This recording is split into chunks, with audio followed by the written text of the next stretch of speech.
Սիրելի հեռուստադիտողներ, հաղորդման առաջին հատվածն է մեր եթերում։ Եվ այսօր խոսելու ենք մի շատ կարևոր թեմայի մասին, որը ուղղակիորեն կապված է յուրաքանչյուր կնոջ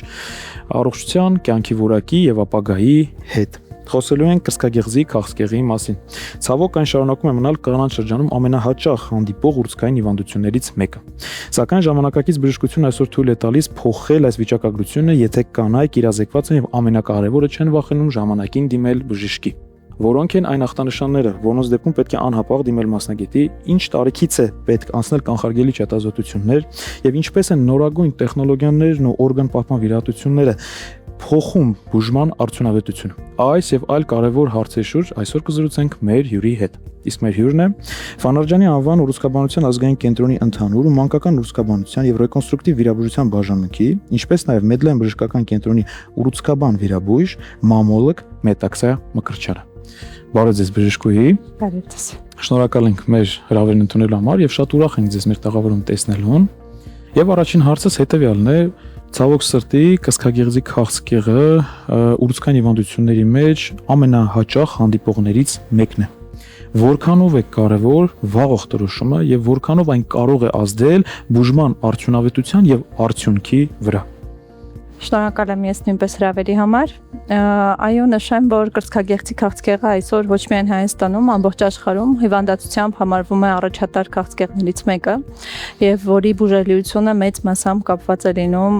հիվանդության առաջատար փուլերից, այսինքն այն հիվանդությունները, այն քաղցկեղները, որոնք հայտնաբերվում են առաջի եւ երկրորդ փուլերում, բնականաբար բուժելիությունը եւ հետագային բուժման արդյունավետությունը շատ ավելի բարձր են։ Ինչու ոչ, վաղ փուլերից է կախված նաեւ հետագայում վիրահատական քիմիոթերապևտիկ եւ մնացած բուժման ծրագրի վերանայումից։ Այ որոնք են այն ախտանշանները, որոնց դեպքում կինը հստակ եւ շատ արագ պետք է դիմի բժշկին։ Կան մի քանի այսպես ասած ոսկե ստանդարտ, որոնք որ կարող են կանխորոշել, միանշանակ պարտադիր չի, որ կրծքագեղձի քաղցկեղ ախտորոշեմ, բայց գուցե նախանշեմ, որ ապագայում գուցե զարգանա կրծքագեղձի քաղցկեղ հիմնված որևէ նախաքաղցկեղային հիվանդությունների վրա, դրանք են կրծքագեղձում գոյացությունների շոշափումը, կոշտուկների առկայությունը, արտադրությունը կրծքագեղձերից, ձևի, գույնի համաչափության փոփոխությունները, անոթային, այսինքն թևատակի ապշային հանգույցների մեծացումը, ոչ բնորոշ գունավորումը եւ մի քանի կրիտերիաներ, որոնք որ ակներև են ու ուշադիր լինելու ու անուշադրության չմատնելու դեպքում առաջին իսկ կլինիկական ախտանիշների դեպքում պետք է դիմել մասնագետի օգնությանը։ Այդ տեսեք շատ կանայք օրինակ ընդհանրապես չեն հետաքրքրվում, բայց շատ կանայք էլ հակառակ իրականում շատ հետաքրքրված են եւ անհանգիստ են մշտապես այն ռիսկով, որ իրենց հետ կարող է ինչ-որ մի բան լինել եւ իրենք ցանկանում են մշտապես կանխարգելիչ հետազոտություններ անցկացնել։ Այ որոնք են այն կանխարգելիչ հետազոտությունները եւ որ տարիքից, որոնք որ պետք է կինը պարբերաբար անցնի, որպեսզի լինի հանգիստ եւ հնարավորինս իրազեկված։ Այո, մինչև 20 տարեկան աղջիկներին խորհրդադրվում պարբերաբար ինքնազննում եւ արդեն գանգատների ակներով լինելու պարագայում նաեւ կլինիկական զննում անցնել մասնագետի կողմից 20-ից 40 ներկայումս արդեն ըստ ամերիկյան եւ միջազգային ուղղացույցների նաեւ 43-ից, մի փոքր բարձրացվել է տարիքային շեմը, կատարվի ուլտրաձայնային հետազոտություն, այսինքն կրծքագեղձերի եւ ռեգիոնալ ապշային հանգույցների սոնոգրաֆիա եւ 40-43-ից մինչև 50-69 տարեկան կանայք մտնում են արդեն սկրինինգային հետազոտության մեջ եւ բարբերաբար ամենամյա մամոգրաֆիկ հետազոտություն։ Կան իհարկե որոշակի բայցեր, որոնց պարագայում մամոգրաֆիային լրացուցիչ հետազոտություն է լինում նաեւ MRT հետազոտությունը, այն դեպքերում, երբ որ ժառանգական նախատրամադրվածություն է ունենում տվյալ կինը, BRCA1-2 մուտացիա կամ ընտանեկան ծանրաբեռնվածություն կրծքագեղձի քաղցկեղի մի քանի քաղցկեղների առկայության պարագայում արդեն ցուցվում է կրծքագեղձերի MRT, 3D մամոգրաֆիա, կոնտրաստային մամոգրաֆիա եւ այլն եւ այլն։ Արդյոք կրծքագեղձում հայտնաբերված ցանկացած գոյություն կարող ենք ասել, որ քաղցկեղ է, եթե ոչ, ապա փորձենք տարանջատել բարորակ եւ ճարորակ գոյացությունները եւ ինչով են դրանք հիմնականում իրարից տարբերվում։ Ցանկացած գանգատի պարագայում չի, որ կարող ենք ասել կրծքագեղձի քաղցկեղ է, բայց շատերի մոտ այնպիսի ասոցիացվել է, որ նրա հետ որ եթե չի ցավում նշանակում է քաղցկեղ չի, բայց դա միանշանակ չէ իհարկե, այնպես որ ցանկացած գոյության պարագայում, որ արդեն իսկ շոշափելի, արդեն իսկ պիտի ահազանգ լինի,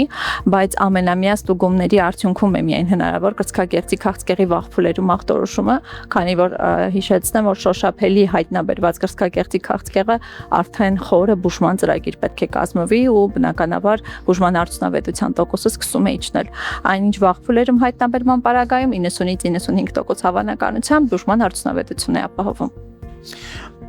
Բժշկուհի, մի փոքր խոսենք ռիսկի գործոնների մասին։ Որ գործոններն են բարձրացնում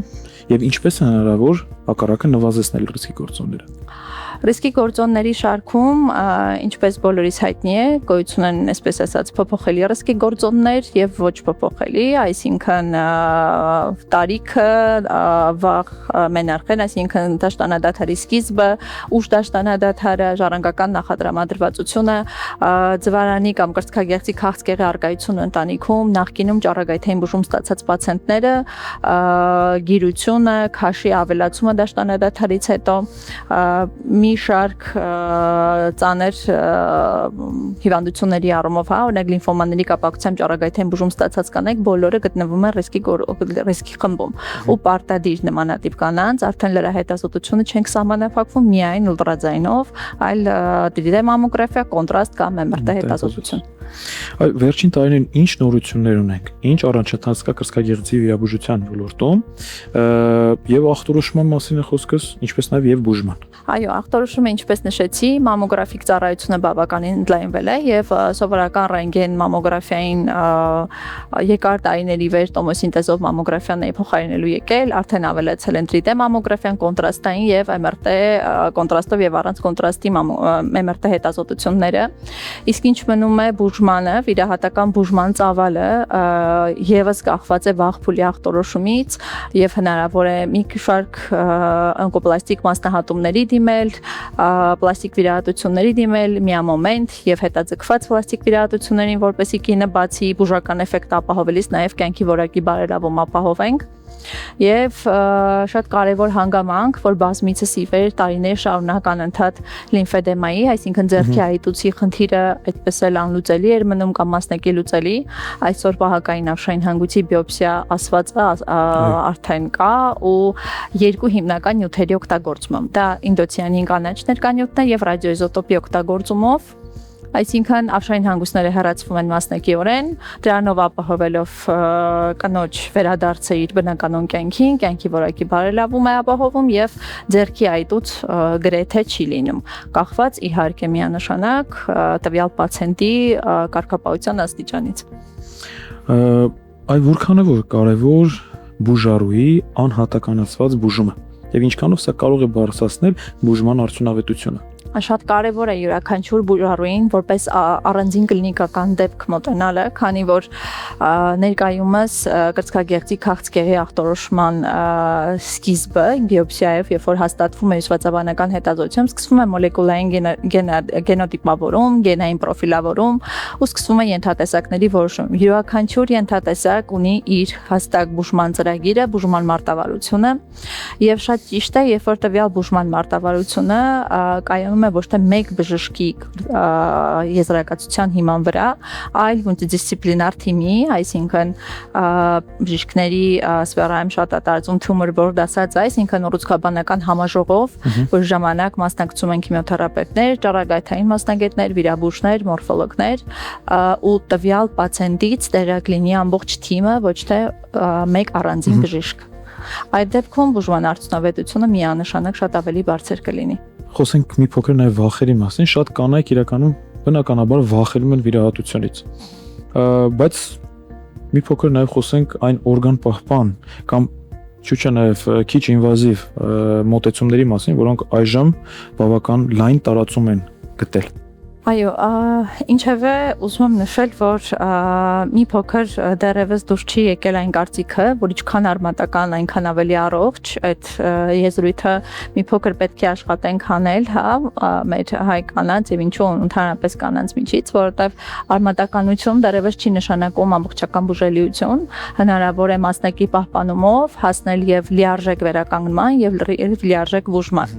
Այսօր բավականին մեծ թափ են ստացել օնկոպլաստիկ մասնահատումները, միամոմենտ պլաստիկ վիրահատությունները, որոնք համատեղվում են պլաստիկ վիրաբույժների հետ միասին,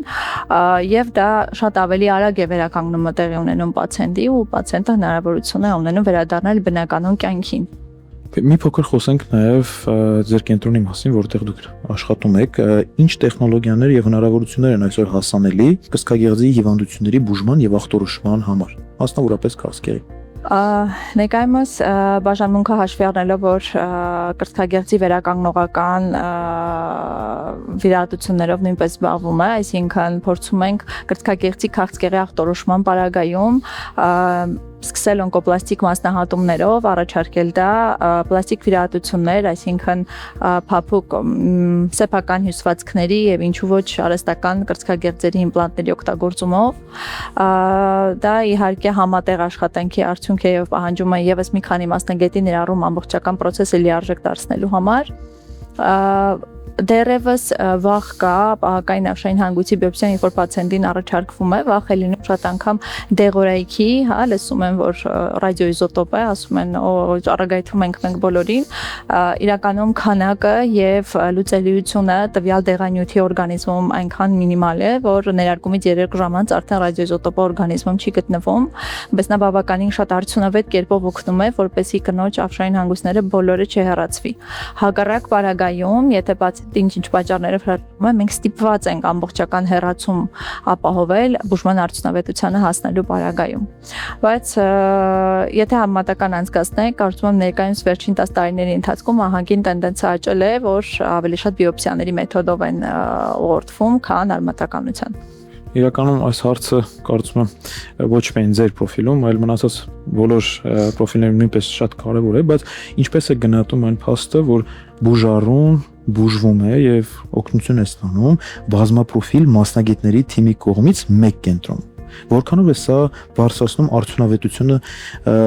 ձեր իսկ աշխատանքի եւ արդյունավետությունը բուժման Միանշանակ առաջինի ժամանակի խնայում, որտեղ երբ որ պացիենտը գտնվում է մեկ կենտրոնում,